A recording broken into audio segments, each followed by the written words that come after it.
नमस्कार प्यारे बंधुओं। आज बहुत दिनों के बाद मैं सत्य प्रकाश पारिक उन छात्र छात्राओं के लिए कुछ विशेष सौगात लेके आया हूं जो आने वाले 2 दिनों में रीट का एग्जाम देंगे। हमारा मकसद हमेशा से रहा है कि छात्र छात्राओं को हम बेहतरीन व्यवस्था, बेहतरीन ज्ञान और बेहतरीन तरीके से सफलता के गुर बताएं। इसी उद्देश्य से आज मैं रूबरू हो रहा हूं आप लोगों से रीट 2025 को लेकर। आपको ध्यान है कि 27 और 28 फरवरी को यह रीट एग्जाम होने जा रही है। रीट शिक्षक भर्ती परीक्षा कई समय के बाद, बहुत समय के बाद, इंतजार के बाद यह घड़ी आई है जिसका आपको बेसब्री से इंतजार था। कितनी आपकी तैयारी है, क्या आपने तैयारी की है, उस सब का परिणाम आने से पहले यह जरूर देखना है कि हमें परीक्षा में कैसे सफलता लेनी है। हम चर्चा करें कुछ विशेष बिंदुओं पर। सबसे पहले बात आती है कि हम जो रीट की एग्जाम दे रहे हैं उसकी हमारी कितनी तैयारी है। विगत 2 दिन केवल हमें पुनरावृत्ति करनी है। सबसे ज्यादा जरूरी, सेंटर पे आप रोज पढ़ रहे हो, परीक्षा केंद्रों पर इस बार विशेष व्यवस्था की गई है क्योंकि पिछले कई एग्जामों में इतनी धांधलियां हुई कि सरकार भी सचेते में आ गई कि परीक्षा किस प्रकार से करवाई जाए। इसलिए लगभग जो 1800 सेंटर बने हैं उन सभी सेंटरों को ऑनलाइन व्यवस्था की गई है, कैमरे रहेंगे।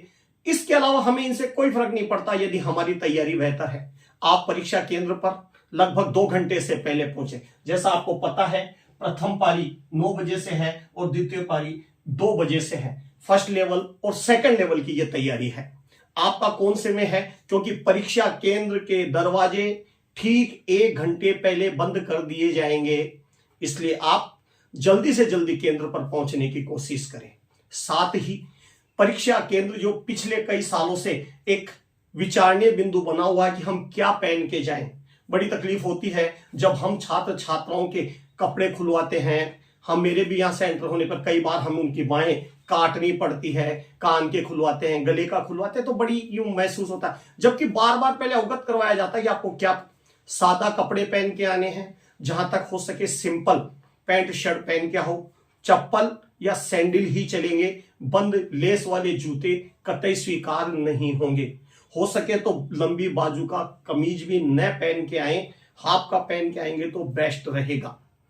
कोई भी धातु से संबंधित उपकरण आपके पास न होना चाहिए, न तन पर अंगूठी, घड़ी, बीटी, कान में, गले में कुछ भी नहीं होना चाहिए। बिल्कुल सोबर तरीके से, सिंपल तरीके से आपको परीक्षा देने आना है। क्योंकि कई बार जिद बहस करने में हमारा इतना समय खर्च हो जाता है कि हम पजल हो जाते हैं, ट्रेस हो जाते हैं, जिससे हमारे आने वाला समय पेपर खराब होने की संभावनाएं बढ़ जाती है। ऐसी गलती ना करें। जबकि हम आपको बार बार बता रहे हैं कि सादा कपड़े पहन के जाएं, चप्पल और सैंडल में जाएं। साथ ही जिससे आप परीक्षा दोगे वो या तो नीला या ब्लैक पेन, वो भी पारदर्शक होना चाहिए। अपारदर्शक पेन लेकर के जाओगे, आपको हाथों हाथ वहां से परचेज करना पड़ेगा। इसलिए ध्यान रहे, पारदर्शक पेन ही आपको लेके जाना है। इसके अलावा आपको परीक्षा केंद्र में किसी भी चीज की स्वीकृति नहीं मिलेगी। इतने करने के बाद आप इस परीक्षा में किस उद्देश्य से जा रहे हैं, किसका कितना है। सबसे बड़ी जो आडंबर चल रहा है, चारों तरफ बात फैल रही है कि रीट का एग्जाम नेगेटिव मार्किंग नहीं होती। आपको हम बताएं, फर्स्ट लेवल हो या सेकंड लेवल हो, 150 प्रश्न आएंगे। इन 150 प्रश्नों में प्रत्येक प्रश्न 2 अंक का होगा। लेकिन यदि आपका गलत होता है तो 1/3, 1/3 नेगेटिव मार्किंग की जाएगी। यह बहुत जरूरी है। होता क्या है कि जब नेगेटिव मार्किंग नहीं होती तो हम 1-2 करते करते कई प्रश्न गलत कर देते हैं और हमारा पेपर घर आके देखते हैं कि बहुत सारे। जब नेगेटिव मार्किंग होती है तो हम हर उत्तर को सोच सोच के देते हैं। बार बार हमें मनन करना पड़ता है कि क्या हम ये उत्तर सही लिख रहे हैं। इसलिए जरूरी था 1/3 नेगेटिव मार्किंग। आगे अगर हम बात करते हैं तो क्या इस भर्ती से आपको सीधी नौकरी मिलेगी, क्या इस भर्ती के बाद कोई और परीक्षा होगी। कई तरीके की कयाद लगाई जा रही है, लेकिन आप ध्यान रखें, सीधी भर्ती हो या और परीक्षा लगी, आपको यह पात्रता क्लियर करनी है। हो सकता है इसके बाद डायरेक्ट ले लें, तो यह नहीं कि हमें पास होना है, आप ज्यादा से ज्यादा परसेंटेज लेकर के आए। क्या पता भाग्य साथ दे और इसके परसेंटेज के ऊपर ही सीधी भर्ती हो जाए। इसलिए ये नहीं कि मुझे 50% या 55% ला करके इतिश्री करनी है। बेस्ट देंगे, बेस्ट रिजल्ट आएगा, शीघ्रता रहेगी सिलेक्शन में। इसमें किस किस को कैसा होगा मैं आपको जरा बताऊं कि सामान्य वर्ग को 60% वाले को पात्रता मिली जाएगी। यदि नॉन टीएसपी एससी वर्ग है तो उसको 55% अंक लाने अनिवार्य होंगे, तब ये पात्रता मिलेगी। अन टीएसपी यदि एससी का है तो उसको मात्र 36% अंक में वह सफल घोषित कर दिया जाएगा। अगर ओबीसी है, अति पिछड़ा वर्ग एमबीसी है, आर्थिक कमजोर वर्ग ईडब्ल्यूएस है, इन तीनों कैटेगरियों को 55% अंक ला करके पात्रता को क्लियर करना अनिवार्य होगा। सभी श्रेणी की, चाहे विधवा हो, परित्यक्तता हो या फिर भूतपूर्व सैनिक हो, परित्यक्ता महिला, विधवा महिला और भूतपूर्व सैनिक को 50% अंक पे सफलता दी जाएगी। लेकिन एक चीज और है, दिव्यांग किसी भी प्रकार का हो, यदि वो दिव्यांग की कैटेगरी में आता है तो उसे 40% अंक ला करके इस रिट परीक्षा में सफलता प्राप्त करनी है। शहरिया जनजाति के अभ्यर्थियों के लिए शहरिया क्षेत्रों में अगर वो परीक्षा देते हैं तो मात्र 36% अंक से उनको सफलता दी जाएगी। 150 क्वेश्चन का ये पेपर इतनी परसेंटेज पे ला करके हमें सफलता दिलाएगा। 2 अंक का प्रत्येक प्रश्न होगा, 1/3 नेगेटिव मार्किंग होगी। आगे अगर हम चर्चा करते हैं तो हमें कैसे क्या करना है। देखो, इस पेपर में पार्ट आते हैं आपके सब्जेक्ट वाइज। फर्स्ट लेवल जो प्रातः 9 बजे से होगा, 3 पारी में परीक्षा होगी, एक दिन दोनों टाइम होगी, एक दिन थर्ड में होगी। लगभग 17-18 लाख स्टूडेंट इस समय एनरोल्ड है। फर्स्ट लेवल में 3-3.5 लाख हैं, जबकि शेष सारे सेकेंड लेवल में है। लेकिन 1.5 लाख के समथिंग छात्र आपके दोनों में, फर्स्ट लेवल और सेकेंड लेवल दोनों में सम्मिलित हो रहे हैं। इसलिए ध्यान दें, आप जिस भी लेवल से परीक्षा दे रहे हैं उसी लेवल का, आपके कौन सी लैंग्वेज है विशेष ध्यान। First language, second language, 2 language है, हिंदी और अंग्रेजी, संस्कृत और अंग्रेजी, आपने कौन सी लैंग्वेज का चयन किया है यह बहुत जरूरी है आपको पेपर करने से पहले देखना। जल्दीबाजी में आपने चयन किस चीज का किया, आपने किसी और का कर दोगे तो आपके अंकों में कटौती होने की संभावनाएं बढ़ जाती है। ऐसे मौके बार बार नहीं आते। आपकी सफलता आपको आपकी मेहनत दिलाएगी। बिना घबराए हुए आपको इस परीक्षा को पार करना है। यह एक पात्रता परीक्षा है, इससे आपकी तैयारी होती है। क्योंकि आने वाले समय में सेकंड ग्रेड, फर्स्ट ग्रेड भी हो सकता है आप एलिजिबल हो।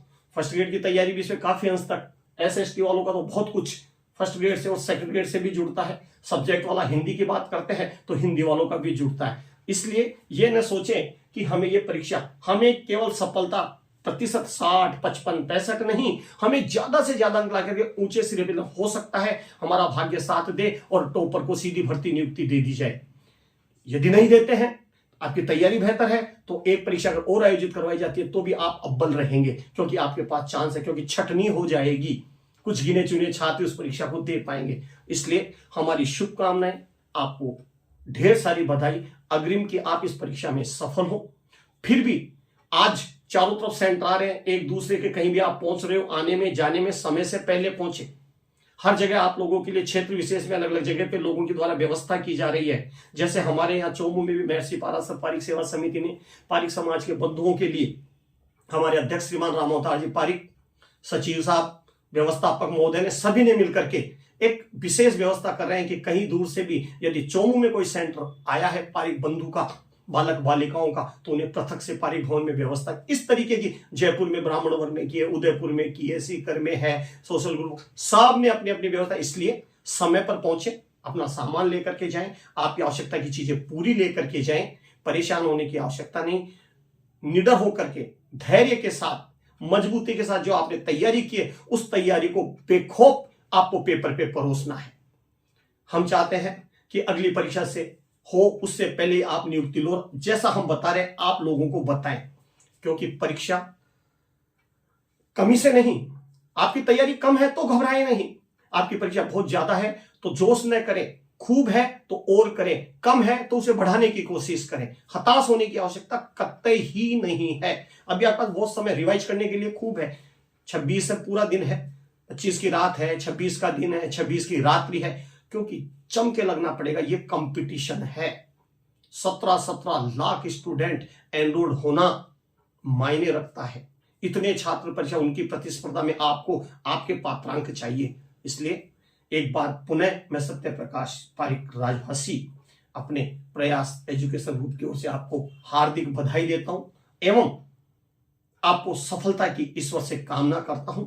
जब भी जाएं, दो बातें विशेष ध्यान रखी जाए। परिवार के बड़े बुजुर्ग, माता पिता, दादा दादी हैं तो उनका आशीर्वाद लेकर के आप परीक्षा देने जाएं, क्योंकि वो ही दिव्य आत्माएं हैं जो आपको अपने आंतरिक मन से, अगर आप उन्हें प्रणाम नहीं भी करोगे तो केवल आपको सहर्ष आशीर्वाद ही देंगे कि जा बेटा सफल हो। और यदि आप उनसे आशीर्वाद लेके जाएं तो फिर कहना ही क्या, फतेह ही फतेह है आपकी। इसलिए मेरी आपसे यही गुजारिश है कि परीक्षा देने जाएं, धैर्य के साथ जाएं, अपने इष्ट को याद करें, माता पिता का आशीर्वाद लेकर के आप इस परीक्षा देने जाएं। रीट 2025 में आप सफल हो। नमस्कार, आज इतना।